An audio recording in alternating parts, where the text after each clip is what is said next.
Bendiciones, hermanas y hermanos, que Dios les bendiga y bienvenidos a nuestro canal Bautistas de Miami.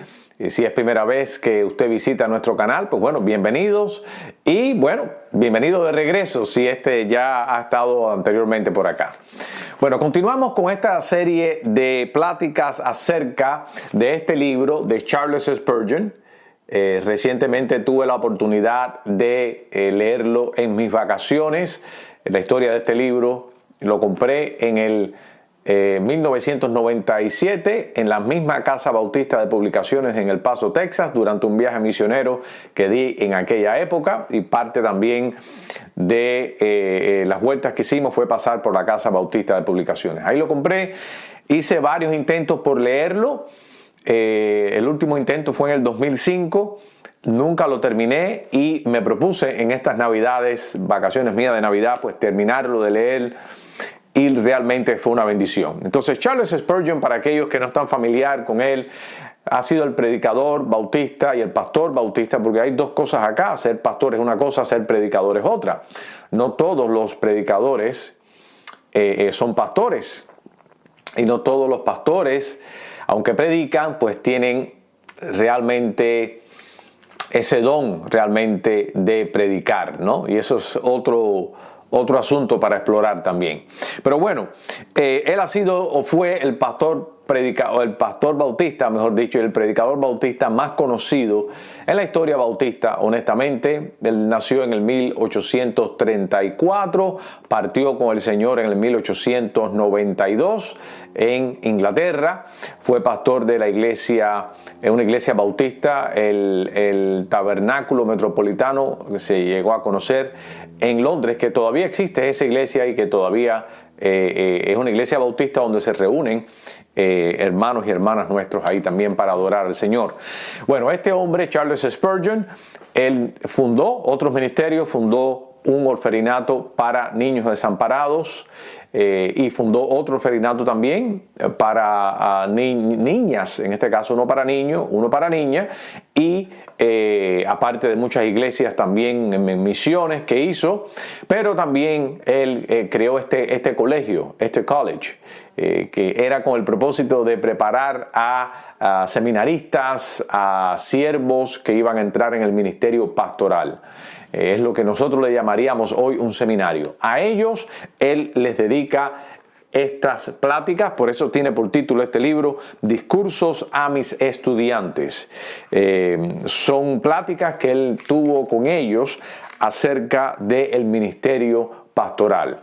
Y bueno, hoy quisiera compartir ahí en el capítulo 8. El capítulo 8 trata acerca del tema de la voz. Es el capítulo, a mí me pareció ser el capítulo más extenso realmente de este libro.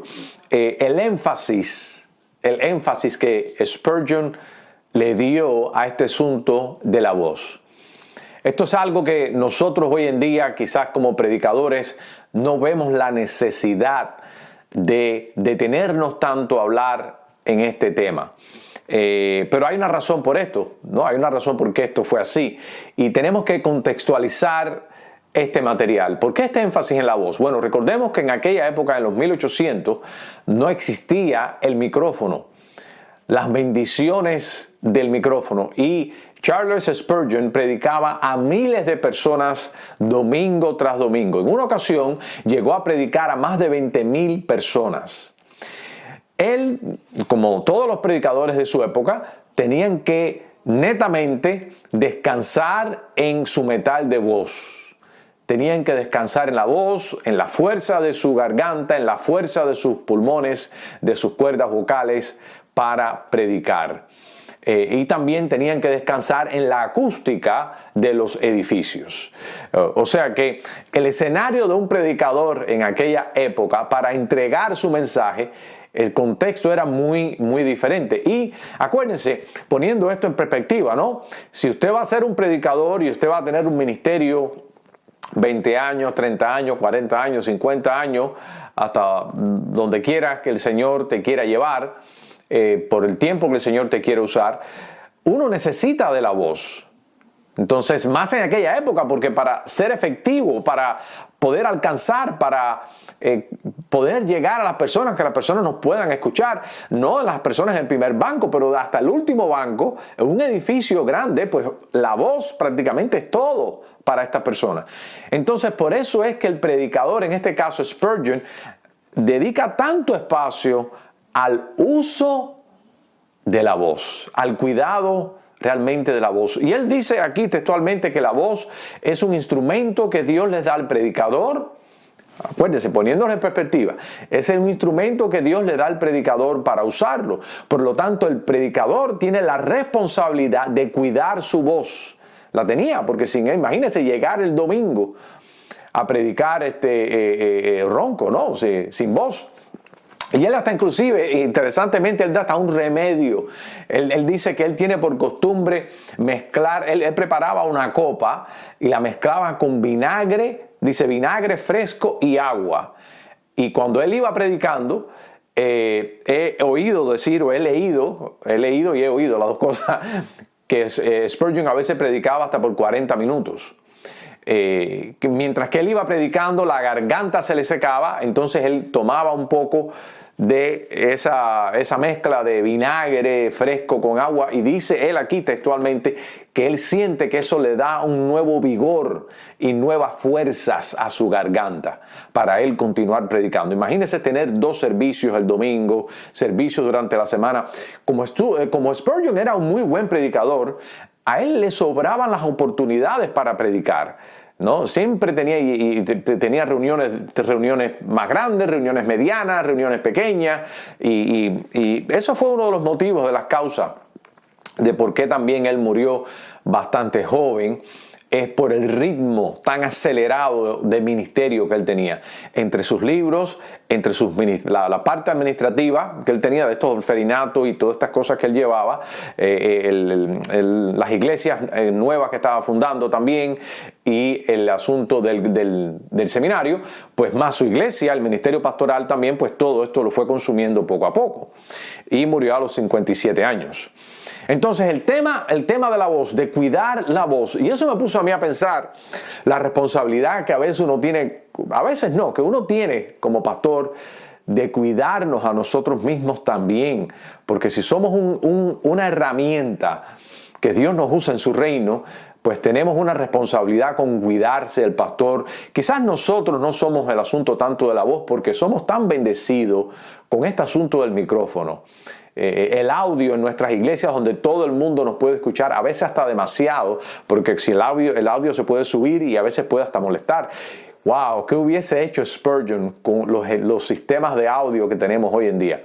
Y son detalles a los cuales no realmente valoramos y no aquilatamos. Usted se imagina Spurgeon no solamente con un micrófono, que usted puede tener un micrófono para hablar y no tiene ni que esforzarse prácticamente, pero sino también con un micrófono en la solapa, porque en mi iglesia yo predico con un micrófono aquí en la solapa.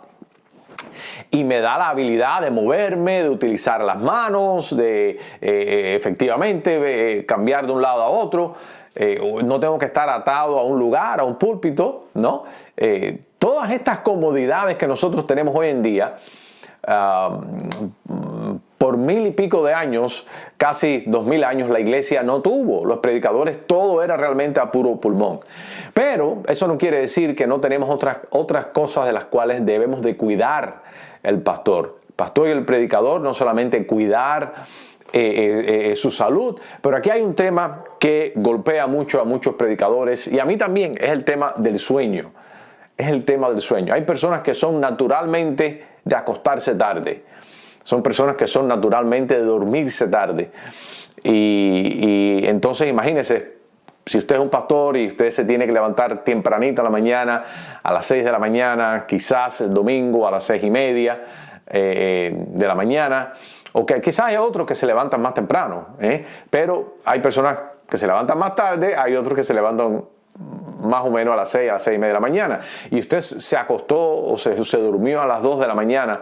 Wow, esas 4 horas de sueño realmente se van a reflejar en su cansancio, en el agotamiento, en el púlpito. Y quizás nosotros no tenemos que cuidar nuestras voces, pero hay otras cosas que tenemos que cuidarnos también. El descanso, que es importante, ¿no? Para uno poder realmente llegar al púlpito con las energías, porque el púlpito cansa, el púlpito agota realmente. Es algo que mentalmente uno tiene un subconsciente que uno está en ese momento comunicando y que no se le olvide, en el caso mío, ¿no? Cuando uno prepara un mensaje, que no se me olvide esta nota, que no se me olvide este texto, que no se me olvide esta ilustración. Porque hay pastores que predican más leyendo las notas, hay pastores que predican más mentalmente y hay pastores que hacen una combinación de las dos. En la preparación de los sermones, a veces, en el caso mío, yo pongo algunos puntos y algunos pequeñas anotaciones que yo voy a necesitar, pero son tan importantes que no quiero que se me olviden y no las quiero simplemente dejar a la merced de mi memoria porque se me puede olvidar, y entonces uso una combinación de las dos. Entonces todo esto hace que mentalmente ese tiempo de la predicación sea realmente que agote mentalmente a las personas. Entonces el descanso es muy importante. El descanso es muy importante, no tanto quizás como la voz, pero en el caso nuestro, el descanso. Sobre la voz, Charles Spurgeon decía dos cosas: la importancia del predicador de ser oído, de ser escuchado. Por eso es que él tenía que esforzarse y tener esa voz que se pudiera oír. Entonces es importante, ¿no?, en el asunto de la voz, el poder ser escuchado, que la gente nos pueda escuchar bien. Otra cosa que él menciona muy interesante, que se parece pero no es lo mismo, es que el predicador necesita ser entendido. Y usted puede escuchar algo como oyente, pero no entenderlo. Fíjense, ¿no? Usted puede escuchar algo, yo oí que dijo algo, pero no lo entendí bien. Y aquí viene un tema muy, pero muy interesante. Charles Spurgeon habla sobre la necesidad de la pronunciación. No solamente de que la voz se escuche, pero aquí hablas sobre la necesidad de que los predicadores tengamos cuidado en ser entendidos. Si las personas no nos escuchan y si las personas realmente no nos entienden, pues bueno, ¿qué clase de comunicación va a ser esa, no? Algo desastroso. Pero él le habla a sus alumnos sobre la necesidad, en este libro, la necesidad de ser escuchado, pero la necesidad de ser entendido. Y para que una persona sea entendida, se necesita una buena dicción o una buena pronunciación. Y esto es algo que yo he regresado, o estoy tratando de regresar en los últimos tiempos, yo diría quizás como hace 5 años, desde que comencé en nuestra Iglesia Bautista Aposento Alto, he estado trabajando de una manera consciente en este reto de ser entendido y de la pronunciación. ¿Por qué, mis amados hermanos? Bueno, porque nosotros tenemos una comunidad que ministrar, que son personas y hermanos y hermanas de diferentes trasfondos, de diferentes países, culturas, y aunque todos hablamos el español, no todos los hablamos igual, ¿verdad? Entonces, ¿qué sucede? Especialmente el cubano, nosotros corremos el riesgo, los caribeños, en este caso que son los 3 de habla hispana, que viene siendo Cuba, Puerto Rico y la República Dominicana. Pero de estos caribeños, los que hablamos el español más rápido somos nosotros los cubanos. Y los que tenemos tendencia a comernos las palabras y a no pronunciar bien las palabras, especialmente al final de la palabra, somos nosotros los cubanos. Esa es mi opinión, esa es mi observación. Entonces, en nuestra iglesia somos bendecidos con tener hermanos de otras culturas. Hermanos, por ejemplo, de Perú, de Bolivia, de Colombia. Y estos hermanos, pues, a mi modo de ver, hablan un español más pausado, pronuncian, a mi modo de ver, las palabras más correctamente. Y entonces, yo corro el riesgo de no ser entendido en algunas palabras y la interpretación de una frase muchas veces descansa en una sola palabra. Entonces, estando consciente de esto, he estado trabajando en mis últimos 5 años o más, porque antes predicaba en inglés, después predicaba en tiempo en español, pero más bien es en el contexto mío, ¿no? El contexto nuestro, de nuestro pueblo cubano.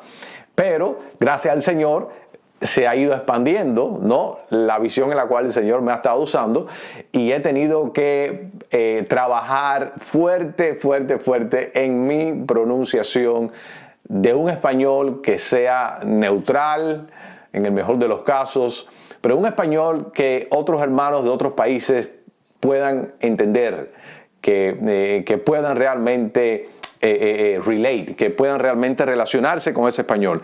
Entonces, esto nos lleva a nosotros a un tema muy interesante, que es como conservadores, no solamente priorizar el asunto de la hermenéutica.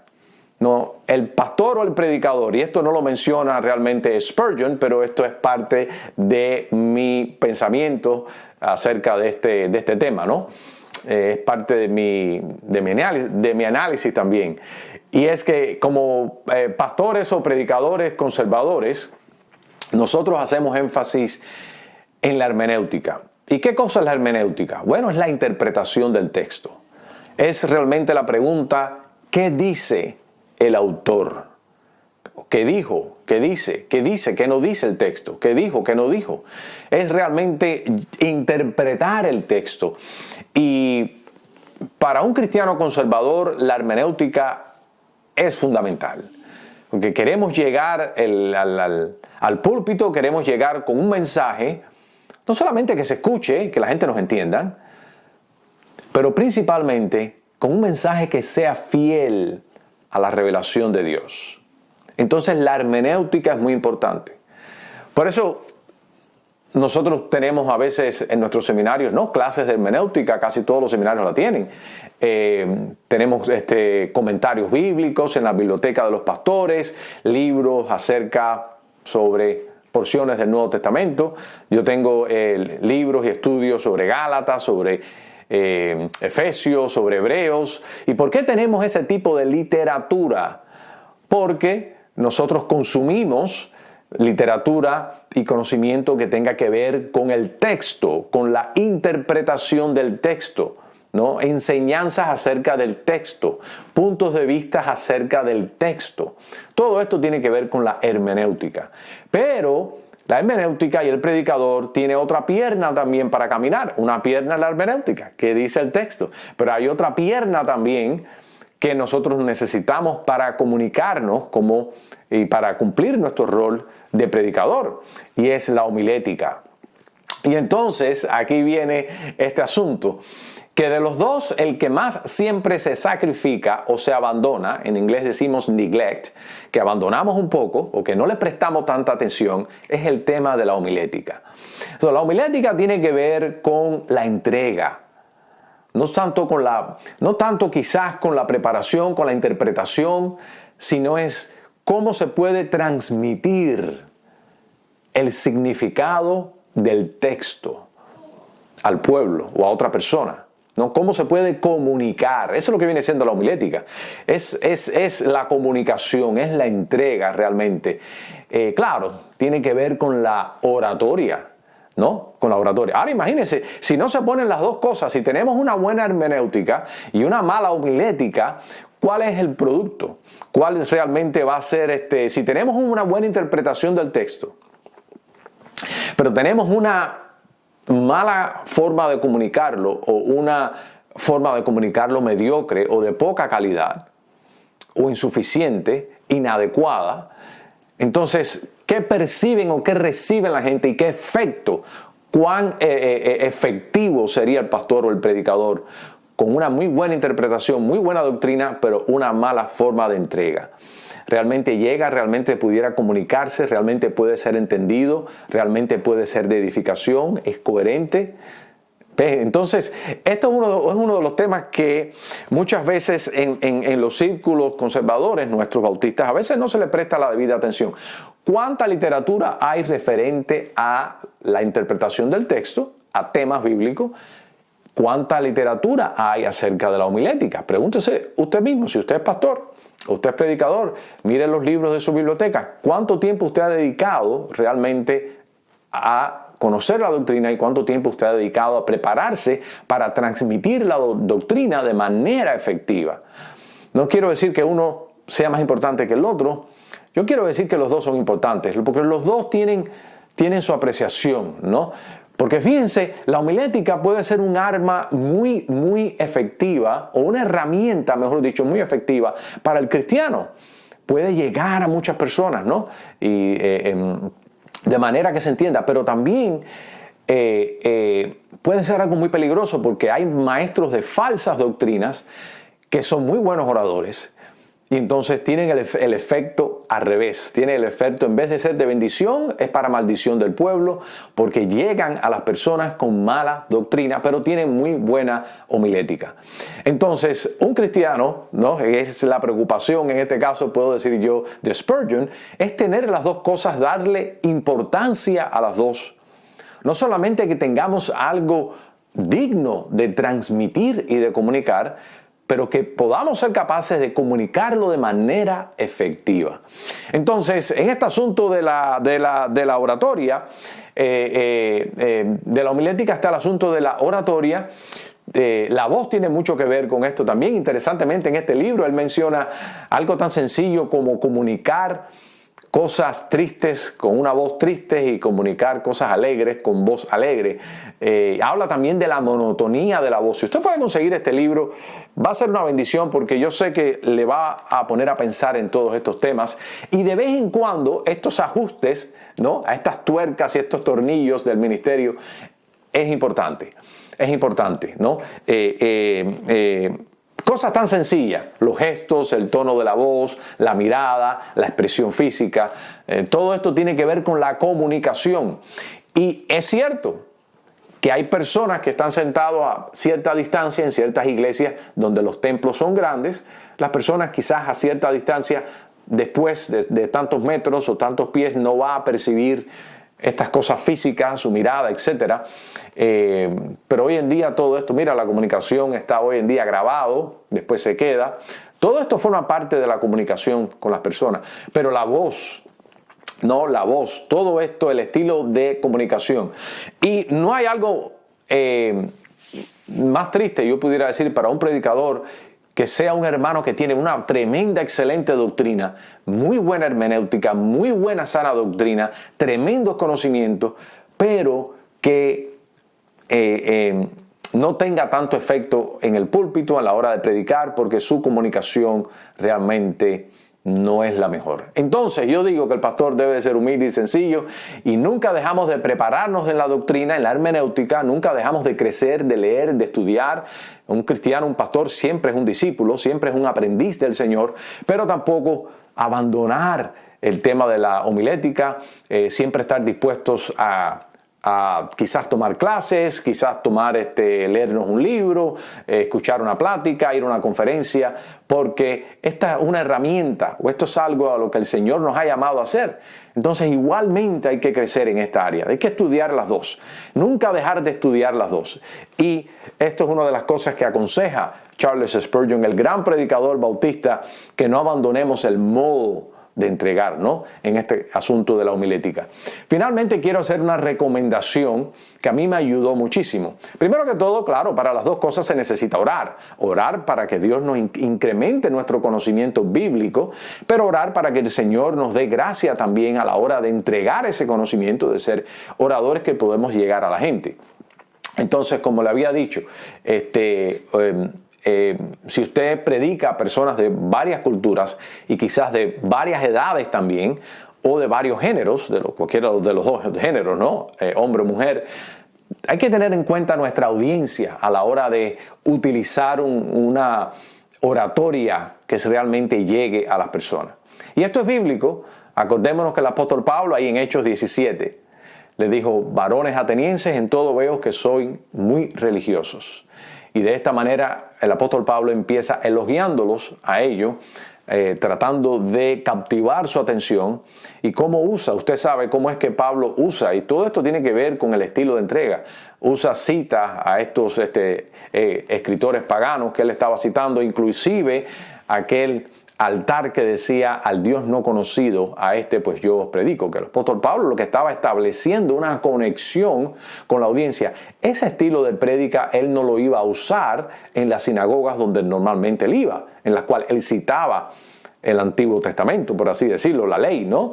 Pero en este contexto, su audiencia requería una entrega diferente, requería una homilética, una oratoria diferente. El mismo mensaje, ahí en Hechos capítulo 17, él termina hablando de la resurrección y del arrepentimiento. O sea, él no aguó o diluyó el mensaje, sino habló de la resurrección, aunque él sabía que esa gente no iban a aceptar ese mensaje, pero no cambió el contenido, pero sí cambió la forma de entregarlo.